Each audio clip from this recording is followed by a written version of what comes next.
Hi, everybody. Welcome to the Board of Nursing meeting. We're going to get started with a brief video. Take it away, Mark.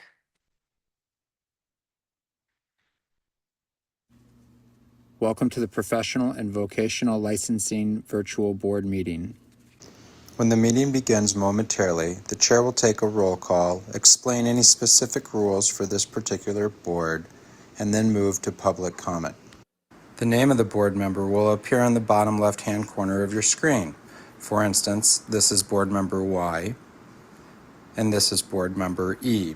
Public testimony will be accepted at the beginning of the meeting and before each agenda item. You can indicate that you are ready to testify by clicking on the Raise Hand button being circled by the mouse on your screen now. At the appropriate time, the board will recognize you to speak and ask you to unmute your mic as shown here. Again, public testimony will be accepted at the beginning of the meeting and before each agenda item. Public attendees will not be able to unmute their microphone until recognized by the board. Public attendees who are recognized to testify will be asked to identify themselves by name and their affiliated organization if applicable. Please mute your microphone when you are finished speaking as a courtesy to others and members of the board. Public attendees will not be able to unmute themselves after the testimony is completed unless recognized again after raising their hand. At some point during the meeting, the board may choose to move into executive session. When the board moves into executive session, the board members' microphones and video feeds will be turned off, and a similar screen as you see now will be displayed. When the board returns from executive session, their microphones will be turned on as well as their video cameras. Welcome again to the Professional and Vocational Licensing Virtual Board Meeting. At this time, the chair will call the meeting to order and take a roll call, as well as explain any additional rules that may be specific to this board. Good morning, everybody. Good morning. It's December and the last board meeting of 2024. I don't remember when that happened. So before we get started, some information about attending board meetings. So if you wish to submit written testimony on any agenda item to the Board of Nursing, please submit your testimony to nursing@dcca.hawaii.gov or by hard copy mail to the Board of Nursing's PO Box address listed on the agenda. We do request submission of testimony at least 24 hours prior to the meeting so that we can distribute it to the board members. Related to virtual meeting attendance. To view the meeting and provide live oral testimony virtually, please use the link indicated at the top of the agenda. You will be asked to enter your name. The board requests that you enter your full name, but you may use a pseudonym or other identifier if you wish to remain anonymous. You will also be asked for an email address. You may fill in this field with any entry in a standard email format. Your microphone will be automatically muted. When the chairperson asks for public testimony, you may click the raise hand button found on your Zoom screen to indicate that you wish to testify about an agenda item. The chair will individually enable each each testifier to unmute their microphone. When recognized by the chair, please unmute your microphone before speaking and mute your microphone after you finish speaking. For audio only access by phone, when the chairperson asks for public testimony, you may indicate that you want to testify by entering star and then 9 on your telephone's keypad. When after entering star and then 9, a voice prompt will let you know that the host of the meeting has been notified. When recognized by the chairperson, you may unmute yourself by pressing star and then 6 on your phone. A voice prompt will let you know that you are unmuted. Once you're finished speaking, please enter star and then 6 again to remute yourself. For both internet and phone access, when testifying, you will be asked to identify yourself and the organization, if any, that you represent. Each testifier will be limited to 5 minutes of testimony per agenda item. If the connection to the virtual meeting is lost for more than 30 minutes, the meeting will be continued on a specified date and time, which will be posted to the board's website. Instructions to attend State of Hawaii virtual board meetings is available online. At this time, I'm going to take a roll call of board members to establish a quorum. Once we have that, we'll get started. I'm Carrie Oliveira, I'm the chair and I'm present. For board members who are attending virtually, please indicate whether you are alone in your non-public location. Karen Boyer. Present. Jill Riggs. Present. Bradley Kuo. Present. Terrence Aratani. Present and alone. And Rebecca Moore. Present and alone. Sherry Shields Hansen is excused today. We do have a quorum, so we will proceed. Okay, first item on the agenda is chair's report announcements. It's the last meeting of the year. Happy holidays, everybody. Thanks for being festive. Appreciate you. So that's that. That's all the announcements I have. Second item, or no, agenda item number 3 is approval of the open and executive session minutes from November the 7th. And the executive session minutes from August 1st and September the 5th. Does any board member have any changes or discussion on any of those minutes? Is there a motion to accept the minutes as circulated? I move the minutes are accepted as written. Is there a second? I'll second Terrence. Thank you, Terry, for your second. I appreciate that. Does any board member wish to vote no, recuse themselves, or abstain from voting on that motion? Seeing none, hearing none, the ayes have it, the motion carries. Okay. Moving on then to agenda item number 4, which is the executive officer's report. EOs. So first, we wanted to discuss the attendance at the 2025 NCSBN mid-year and annual meetings. I believe last year, Karen attended the mid-year meeting, and Carrie and I attended the annual meeting. And so this year, we know that the mid-year meeting is going to be from March 11th through 13th in Pittsburgh. And I think the annual meeting timing is still being worked out, but it might be sometime in June. There was some conversation about trying to keep it away from the Juneteenth holiday, I believe. Isn't it normally in August? Yeah, I'm not sure, or actually, maybe that conversation was relating to an executive officer meeting, so never mind. Check. Yeah. It's usually in August. Right, okay, so never mind that. That meeting will probably be in Chicago because that's where NCSBN is headquartered. So just wanted to gauge if anyone has any interest in going to either of these meetings in the upcoming year. If you've never been to an NCSBN meeting, they're interesting affairs. Bradley, Jill, Rebecca. I mean, I might be interested in the annual meeting, but I have no interest in going to Pittsburgh. Hating on Pittsburgh? Not really during football season Yeah. either. Oh, yeah, no, I that's might be interested. I'll check my calendar. Thanks. it, mid-year or annual, Terrence? When is the annual? Usually in August. Okay, maybe that one's better for me. Okay, so we'll have to figure out who, because Yeah. we can send, Thank you. 2 of us would attend, right? Uh, Annual? Yeah. Rebecca, how about you? I can attend whichever you want me to attend. I'm here. So maybe Rebecca for mid-year. I would volunteer for mid-year, but I did go last year. If it's the people, do you want to go again if nobody else is interested? Absolutely. Anybody else interested in Pittsburgh? I'll go to Pittsburgh. I don't mind Pittsburgh, but it is spring break and I think work, but it's there's that fair, but that'll be okay. Okay. All right, so we'll mull that over, check your calendars, and we'll make some decisions as those dates approach. Thanks, guys. What we got, you? So next, we had discussed this a couple of meetings ago, but the idea is that we were going to delegate a member to be able to review applications outside of board meetings. And the guidance to what applications or what situations they would be able to allow an application to continue processing would be listed in this document that we've provided to you, which is document 4B. Do I have a 4B?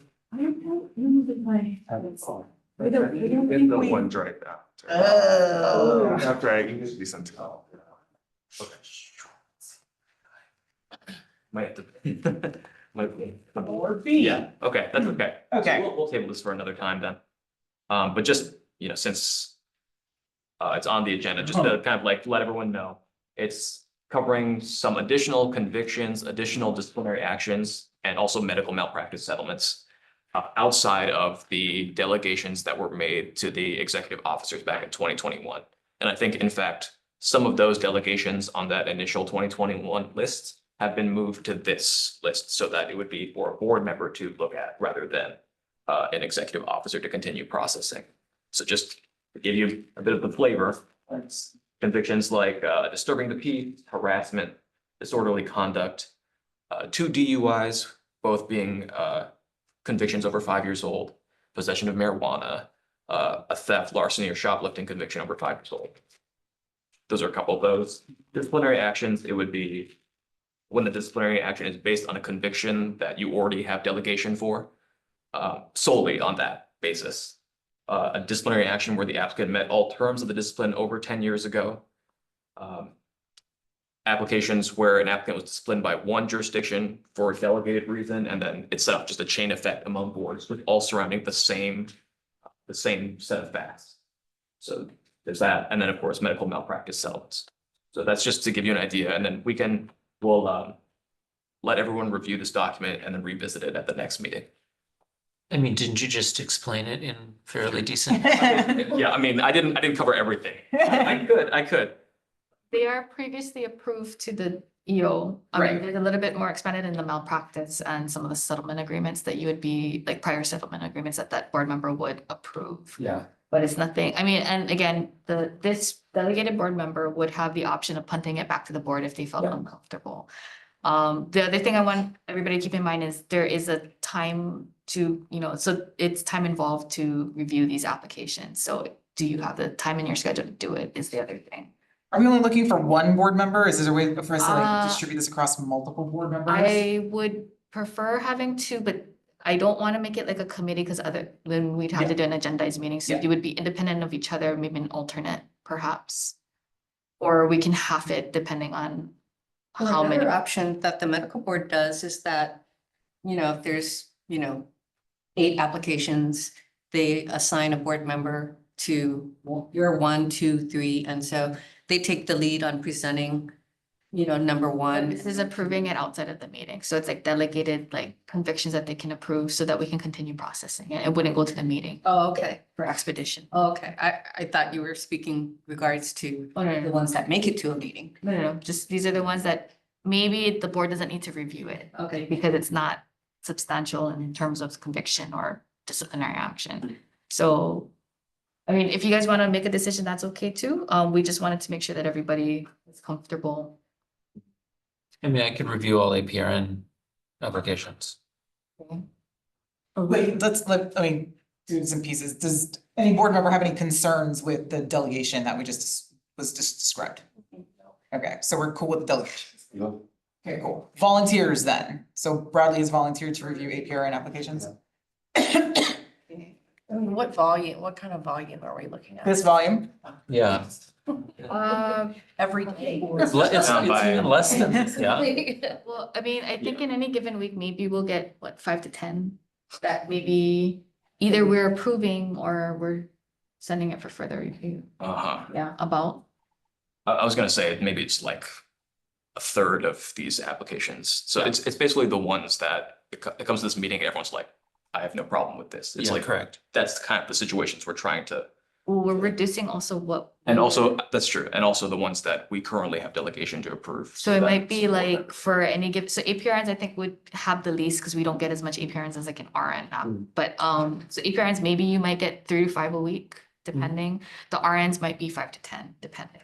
so this is the periodicity of this would be on a weekly basis. I think we want to shoot for something like that so that, I mean, it might be every 2 weeks, depending, it just depends on when we can review it, when we can get it together for you guys to review. So it is also dependent on like our schedules too, so And what kind of turnaround time are you expecting from the delegated board member?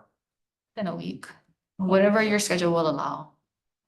I think that'll still be faster than having to wait for the next board meeting. So if you can get it before the next board meeting, that's what we're shooting for, to be faster than having to wait. And this doesn't fall into any other requirements like being able to provide a temporary permit within 10 days or anything like that. No. So that's a separate thing. Yeah. Like they literally can't have anything on their record in order to Yeah. get a permit, so. Correct. Okay. Yes. I volunteer. You wanna do? I don't care, send me whatever. I don't It's all mind the being, same I to don't mind me. being like an alternate, if you wanna make me an alternate, or even like to break it up between APRN, LPN, RN, you know what I mean? And then that way each, I don't know, just me, Sure. just a suggestion. Okay, Cool. So we need to vote on it. so who's doing RN? I don't care. Me, whoever. Carrie. And then Jill, you do, you'll do APRN, okay. Is the board okay with that? Carrie is gonna be reviewing the RN applications, Jill will be doing LPN, and Bradley will be doing APRN. That sounds great. Yeah, You vote? I'm okay. Thanks. Okay, so I move to Delegate. delegate authority for the continuation of processing of applications in between board meetings to Bradley Quo, Jill Riggs, and the chair related to APRN, LPN, and RN applications respectively. And this is not a committee, this is It's just, not a committee, individual reviews only. Now I've just made the motion really cumbersome. I will simplify. Fix it. all that. Yeah, can we just remove the names? Do we want the names in there? Do we need it for the We motion? need them, we need to have like a person that's strictly delegated to this specific So application. we have to have the names. Oh. So then we have to vote every time the person changes. Basically, I know it's cumbersome, but this is just in the interest of processing. Got it. Okay. Okay. Is there a second to my? I'll second. Thank you, Terrence. Does any board member wish to vote no, recuse themselves, or abstain from voting on that motion? Seeing none, hearing none, the ayes have it, the motion carries. Thank you for your volunteer service, board members. Appreciate that. Okay, And then the next item is the board nursing meeting schedule for 2025. Thanks. Like we had discussed earlier for the education committee, the February 6th meeting on the document, it says it's going to be in the exam room. It'll actually be in this same room, the Queen overlying room. Aside from that, the document is correct. board members, have you, given the schedule in hand, this is the first Thursday of every month, as is typically the board schedule. So if you know in advance that you can't make one of these meetings, please let the executive officers know so that we can make sure we have a quorum. Chair, can we like move the adjudicatory up so that we're not wasting? I sure can take the agenda out of order. Yes. We have to recess? Okay, so in order, I am gonna take, as the chair, I'm using my discretion to take the agenda out of order. We're gonna move to item number 7, which is chapter 91, adjudicatory matters, and for that, the board will go into recess.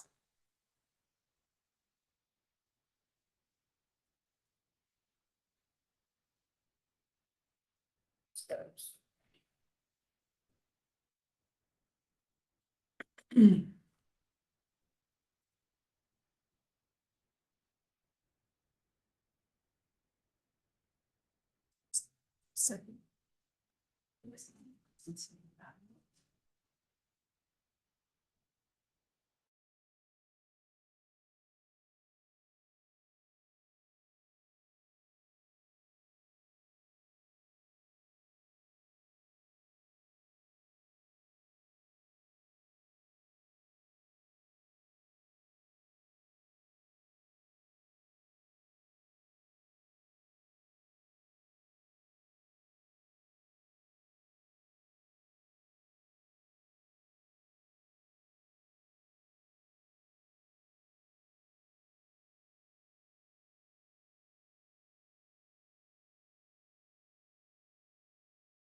Okay, and we are back. Thanks for everybody's patience. We appreciate you.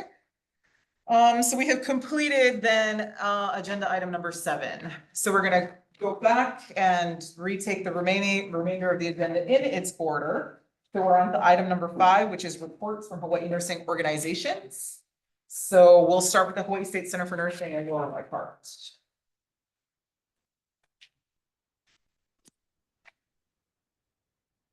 Aloha, how are you all? Great, how are you? Good. Thanks for having me this morning. I'm sorry I can't be there in person. We don't have a lot of updates. I just want to give a couple. We just got results from our scientific symposium. It was a big success. We'll be working to do another scientific symposium in September of 2026. We continue to work on our nursing. February. I am so horrible with the months of the year. It is February that I was trying to say. Any month comes out of my mouth. I apologize for that. February 2026. We continue to work on our nursing workforce projections, and we expect that that will come out as a final document in early 2025, February, March timeframe. And we continue to work on our nurse residency programs and our clinical placement initiatives. And then one last note is we do have a brand new continuing nursing education platform that was announced yesterday on our newsletter. So it will be easier to engage in our continuing nursing education activities. So please do look for that. We try to make as many of our activities at zero cost so that nurses can get those high quality nursing education credits that they need for nursing relicensure. So thank you so much. Hope you all are doing well, and I'm happy to see how festive you are today. Does anybody have any questions for Laura? Thanks, Laura. We appreciate you. Okay, up next we have Hawaii ANA, Elizabeth Kahakua. Hello, good morning, you guys. How are So you? just an update from Hawaii American Nurses Association. I'm good. I'm well. Thank you. So I did want to get back to Brandon about American Nurse Association nationally supporting the NPs working to their full licensing potential, and they're working on those items. And I actually have a leadership summit next week, and we'll find out more on what they're doing with that. We did sign some other items to try to fast track some bills, like such as the CMS for long-term staffing rule, just because with the election, they want to get some things pushed through before January, of course. So right now we're just kind of prepping for legislative opening day rules, and we're actually meeting with the Hawaii Nurses Association, OPEIU, today to discuss that. We have a meeting with some of the leadership from that association, and our advocacy group will be meeting with them. We are proud to be sponsoring the State of Reform Health Policy Conference. That's going to be January 14th, and we have a speaker that's going to be speaking on the panel of growing and sustaining Hawaii's healthcare workforce. Her name is Kara Gourmand. And also we're collaborating with IVAT, the Institute of Violence, Abuse, and Trauma, in May. That's going to be at the convention center. So I'll update you with that, more to come when we get closer to that part. We have 466 members now, and just hoping to gain more this coming year. You guys look great, so festive, and happy holidays. Thank you for having me. Any questions? Nope. Thank you so much, Elizabeth. We appreciate you being here. Happy holidays to you. Thank you. And our last report will be from the Hawaii Association of Professional Nurses, HAPN. Do we have Jeremy? or any other rep from Happen whose name I just don't recognize? Seeing none, okay, so no report from today. All right. Thank you, everybody, for those reports. We appreciate keeping up to date on what's happening with nursing organizations in the state. All right, at this time, we're going to move on to agenda item number 7, which is applications. Is there anybody here who wishes to provide testimony on any of the applications? Actually, I'm just going to ask, does anybody wish to provide testimony on any of the agenda items we've talked about so far? I'm so sorry, I forget to ask. Any hands? Thank you, Chair. There's no one wishing to provide testimony. Okay. All right, so at this time, I would like to move to go into executive session in accordance with HRS 92-4 and 92-5 to consider and evaluate personal information relating to individuals applying for professional or vocational licenses, and to consult with the board's attorney on questions and issues pertaining to the board's powers, duties, privileges, immunities, and liabilities. Is there a second? This is Bradley, I'll second. Does any board member wish to vote no, recuse themselves, or abstain from voting on that motion? Seeing none, hearing none, the ayes have it, the motion carries. We are in exec.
Are we ready? Okay. Thanks for everybody's patience. We are back. So we are continuing with the agenda. We are still on item number 6 related to applications. So at this time, I'd like to make a motion to approve the ratification lists for APRN, LPN, and APRN licenses as attached to the agenda. Is there a second? This is Bradley, I'll second. Thank you for the second. Does any board member wish to vote no, recuse themselves, or abstain from voting on this motion? Seeing none, hearing none, the ayes have it, the motion carries. Is there a motion related to application for licensed practical nurse for Melanie Lopez? Yes, this is Jill. I make a motion to approve the application with the condition to take the exam, NCLEX exam pursuant to 436B 19.1 Or a refresher course? or refresher course. Okay. Second, is there a second on that? This is Bradley, second. Does any board member wish to vote no, recuse themselves, or abstain from voting on that motion? Seeing none, hearing none, the ayes have it, the motion carries. As it relates to applications for registered nurses, at this time, we'd like to defer the application for Shanna McDade for pursuant to 457(7)(b)(2) related to not meeting all the requirements for licensure by endorsement. I would also like to make a motion to condition, no. What am I doing with this one? Gwen, it's a condition. Condition the license of Gwen Priestman pursuant to 436B 19.1 to require her to retake the NCLEX or take a refresher course pursuant to 457(7)(b)(2). Is there a second? This is Jill, I'll second. Does any board member wish to vote no, recuse themselves, or abstain from voting on that motion? Seeing none, hearing none, the ayes have it, the motion carries. Okay, is there a motion related to the other registered nursing applications? Yep, this is Jill. I'll make a motion to approve the following registered nurse applications for Bettina Andrus, Sabrina Eaton, Sarah Graves, Catherine Page, Mira, Eva, Sandra Cardozo, and Amber Lee Monterella. Is there a second? Karen seconds. Does any board member wish to vote no, recuse themselves, or abstain from voting on that motion? Seeing none, hearing none, the ayes have it, the motion carries. Is there a motion related to the application for advanced practice registered nurse for Amber Lee Monterella? This is Jill. I'll make a motion to approve the APN license for Amber Lee Monterella. Is there a second? Karen seconds. Does any board member wish to vote no, recuse themselves, or abstain from voting on that motion? Seeing none, hearing none, the ayes have it, the motion carries. All right. And that concludes the agenda, except for announcement of our next meeting. There's a note here, there will not be a January board meeting in 2025. So our next board meeting will not be until Thursday, February 6th, 2025, 9 a.m. in person in this room or on the interwebs. And that concludes the last board meeting of the Hawaii Board of Nursing for 2024. Thank you very much, everybody. We are adjourned. Mahalo nui. Have a great day. Happy Oh, holidays.